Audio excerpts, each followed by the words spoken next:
Здравейте машини, днес сме 21-ви, както знаете на 21-ви обещах и ще дам, разбира се, ето това АВП Star Trek на някои от вас, които са, разбира се, изпълнили указанията в моят личен Facebook. Всеки един момент ще ви префърда с моят личен Facebook, за да ви покажа точно за кое АВП ви говоря, за да може, разбира се, да разберете кой е победителят, като ще го помоля той да ме адне, за да мога да му дам АВП-то, разбира се, което съм обещал след една седмица и, разбира се, ще бъде дадено всеки един момент, само да го намеря къде е точно, за да мога да ви покажа.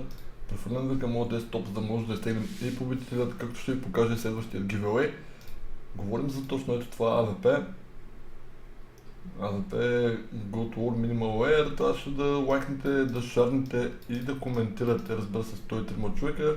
Префърлям се, за да разберем кой е победителят в този giveaway. Само една секунда ще ми отнеме, разбира се, за да разберем.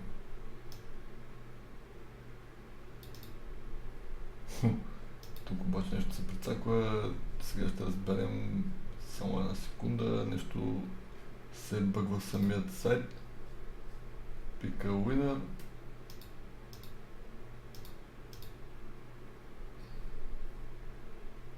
Трябва да видим се пак на кой ще се падне това АВП. Димитър Калчев.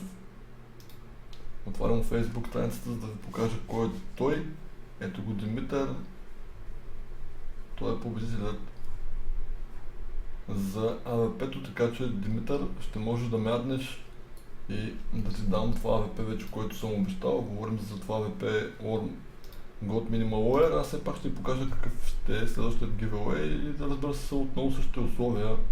Малко по-нагоре, разбира се. Ето това АК или Minimal Wear. Отново ще трябва да лайкате, да шарните и да коментирате, като, разбира се, ще ви го дам отново за giveaway. Това АВП е за Димитър, както вече казах.